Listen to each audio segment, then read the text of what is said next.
All right, let's take it to KZN, our developing story of this hour. A special law enforcement operation currently underway in Durban. It's aimed at addressing issues related to illegal firearms, hijacked buildings and undocumented foreign nationals. Premier Thami Ntuli and Provincial Commissioner, that's Nhlanhla Mkhwanazi, are part of this operation. Also there, watching developments for us is our Jade Paulse, who joins us now live. And Jade has just spotted the police commissioner speaking to the media there. I wonder if you were able to catch onto what he's been able to say. And as you answer that, perhaps you can also get us up to speed with what exactly this intervention is about. Well, a very good morning to you, Ayanda. Yes, more than 120 foreign nationals have been arrested here in Point Road, and this has been an ongoing raid since 4 o'clock this morning. We also know that one of those foreign nationals tossed out a bag out of one of these derelict buildings here in Point Road, and police are still trying to find out if this counterfeit money is in fact real. We don't know. It is in dollars currency. I see that my colleagues are busy with Provincial Commissioner Nhlanhla Mkhwanazi. We'll try and squeeze him there, but I am seeing the Premier also here. We'll just have a word or two with the Premier of KwaZulu-Natal, Thami Ntuli. Thank you so much for joining us, Premier. A joint collaborative effort by government and the police to try and quell the issues here in Point Road, but also tackling buildings that have been hijacked. Yes, in fact, when we took a decision for the public safe and liaison to be in the office, we wanted to be hands-on as we are here today, working with different departments to ensure that we combat crime, the issue of the illegal occupants to the building, those who are hijacking the buildings, issue of crime such as the drugs, illegal guns and even undocumented foreign nationals. I think it's an operation which will continue because we are committed in ensuring that the province of KwaZulu-Natal is safe. That is what we want to ensure, that we have a safe province, especially for eThekwini. It's actually the economic hub, the first economic hub of our province, and it's important that we clean eThekwini. That is why also the mayor of eThekwini is here, because I said to him, please, let's go together there to join the operation so that everyone will understand that we are the one who's leading this kind of the operation. We support the operation and we want to have eThekwini that is stable, eThekwini that is safe, eThekwini that can attract even the investors. Now, Premier, I was with the Minister of Public Works and Infrastructure, Dean McPherson, and he said that one of the pressing issues is trying to get these buildings back to their former glory, and that they're going to be working in order to, like you said, bring investment into KwaZulu-Natal and also try and reclaim some of these buildings. That has been one of the efforts to try and clean up eThekwini. Talk to us more about that. Yeah, in fact, we want to ensure that we don't have buildings which are left abandoned, unoccupied, so that we'll curb this thing of illegal occupants. Some of the buildings, as the provincial government, we have agreed to give them to eThekwini metro, so that they will reconstruct and rejuvenate them so that they could be used. And it's important that we also have investment that will help us to have the buildings to be back to its normal condition, so that it can be used for purposes that will be helpful for the people of KwaZulu-Natal. Thank you very much for your time, Premier. I know that you're going to be doing a walkabout. If Ray Mbele behind the camera can just walk with me as we join in on this media scuffle here. I see the media is addressing the Provincial Commissioner, Nhlanhla Mkhwanazi. Let's see what he says. Out there, such as medical facilities and the likes. But to have a shop where you buy clothes, or you have a shop where you do your hair and the likes, that stays open in the middle of the night, it attracts unnecessary things. This is not a shopping center, this is the city. So it really creates a problem for us. So we'll plea with the city to help us with that. And also maybe the mayor, as we speak to, that will help us in increasing number of Metro Police officers that are employed by the city, so that they can help us to police them, because if we can secure this area, then tourism is going to grow. But for us, we then can pay more attention on what's happening out there in the township. We always talk about the likes of Nanda and many other places. We have to focus there, while at the same time we must look after the tourists this side. So we get stretched out. So that becomes a problem for us. Appreciate your time, General. Let me get it from the horse. We have a huge issue with the proliferation of illegal firearms in KwaZulu-Natal. Are you going to do any operations that are aimed solely at, making sure that you're cracking down on illegal firearms? We deal with criminals.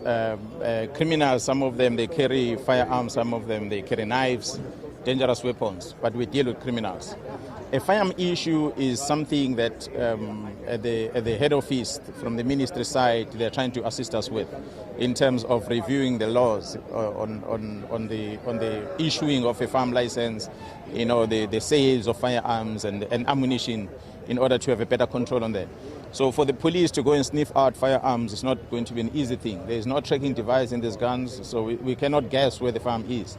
But if we get to hear that someone has a firearm in their possession, our job is to go and locate that person. And once we locate that person, of course, if the firearm is illegal, we're going to arrest. But if the firearm is legal, we leave the person. If the firearm is not involved in any criminal activities, we leave it. It will be there. The second part, typical example yesterday, there was a attempt heist around Richmond. It is alleged that whilst the cash vehicle was driving, and the criminals came and shot at the vehicle, but they did not take any cash, but they disarmed them. So which means the criminals came and they stopped the security and they took firearms. So now they are more armed wherever they are from the firearms that were legal. Just yesterday morning the firearms were legal. Today the firearms are now illegal. Then you wonder, where do they come from? They come from the people that have them legally. So the better control in terms of those that are issued with guns, that you can't be having a firearm and someone come and disarm you. You have a firearm for a purpose. So if a person comes to try and disarm you, you have to fight. So if you fight and you make sure that you defend yourself, it helps us, because if you surrender that firearm, you are arming these people to go and kill someone else. And while you are walking free and you say, no, nothing happened to me, it's fine, the firearm is gone. So we hope we're going to be assisted at the ministry side with regard to the firearm controls in that regard. But other than that, the police are going to continue, for instance, at Nanda last night or early hours this morning. I'm sure you're familiar with the notorious gang that always terrorized in Nanda. 6 of them have been arrested this morning. Fortunately, they did not put out a fight this time. So 6 of them have been arrested with firearms recovered from them, and they're in custody as we speak. So we hope the community of that area, again, they're going to sleep peacefully, knowing that some of the bad guys are behind bars. And we continue arresting. As we arrest them, we find illegal firearms. So that's how we're recovering guns as part of our strategy. Thank you very much. PC, Jade from the SABC, thank you so much for joining us. Just to talk to us about the ongoing raids that we're having in KwaZulu-Natal. We do know that police have really been working tirelessly to try and quell the violence that we've been experiencing in KZN. We have the construction mafia. We've had several gangs, as you said earlier on, operating in notorious places. Just talk to us about the ongoing efforts by police. Yeah, well, I must appreciate men and women in blue, working with, of course, our friendly forces that we have from the Metro Police to the RTI and other law enforcement agencies out there, together with private security that have been very helpful in our operations. And I must appreciate the work that they've been doing. We have a very big province. We, lead and brand of this province, will need all of us, to put our efforts to make sure that we fight crime and criminality. From the north, Amajuba district, the number of successes that our members are achieving in that area is encouraging. And arrest, recovery of firearms, recovery of drugs and the likes, stretching all the way to Mkhwanazi district, to Zululand, and all the way down to Ugu district and Herikwala. We continue to see good results coming from our members. It might not be because you guys tend not to travel a lot. You tend to show what is happening around the eThekwini, but a lot of activities are happening around the whole province. We choose not to go with cameras when we go on operations. You happen to find us here today because our executive decided to come along. But we've been running these operations almost on a daily basis, and we're making these accesses on almost on a daily basis. Our biggest problem, especially when it comes to the undocumented persons, we're running out of space to lock them up. That is an unfortunate challenge that we have. the number of firearms that we are recovering in the province.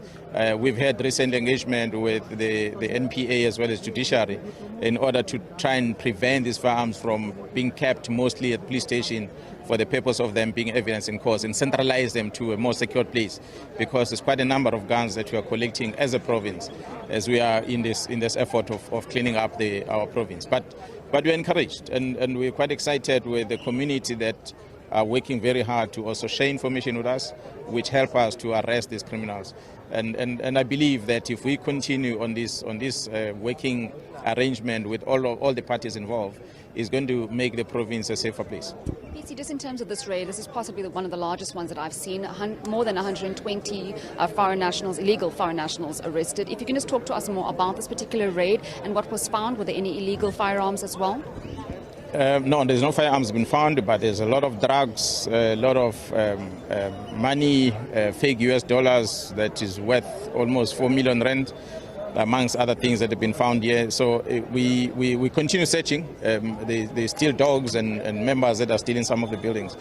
It is a big operation, yes, you're right, but it's a big operation that you've seen. It's not the only big operation that we've been conducting.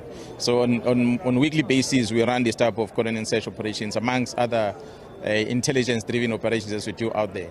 Even this one, we don't just come in and decide, oh, we're going to go into this building. We deploy intelligence members to come and investigate, to establish what is here, what's going on in the building, and once they collect the information, then we bring the searching team to come and search. So this is what we have done here. As we said, it's not the only building that we're busy with, and it's not the only operation we're busy with today. From here, PC, you will be doing a walkabout?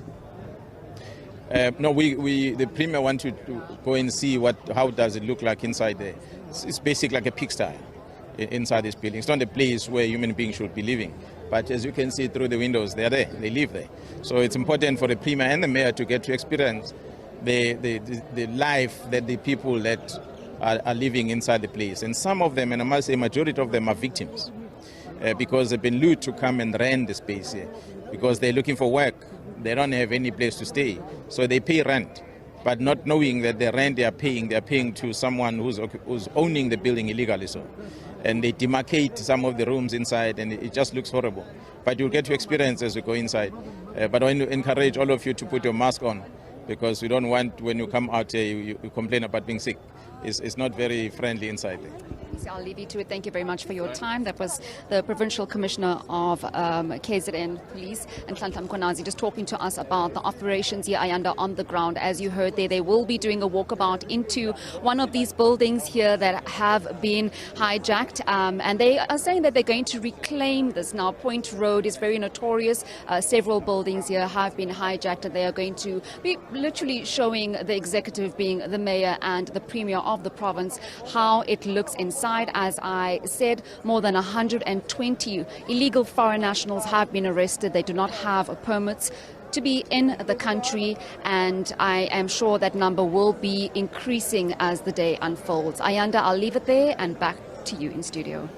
Sure. What a sobering situation. Jade Paulse, a part of our team there in the Durban inner city, speaking to a number of officials, including Thami Ntuli, of course, who's the Premier, and Nhlanhla Mkhwanazi, the Provincial Police Commissioner, who said, by the way, that they're running out of space to try and accommodate the illegal foreign nationals that they're arresting, which on its own, I suppose, leaves a lot to be desired. We'll certainly keep watching that story for you as it continues to unfold there in KZN.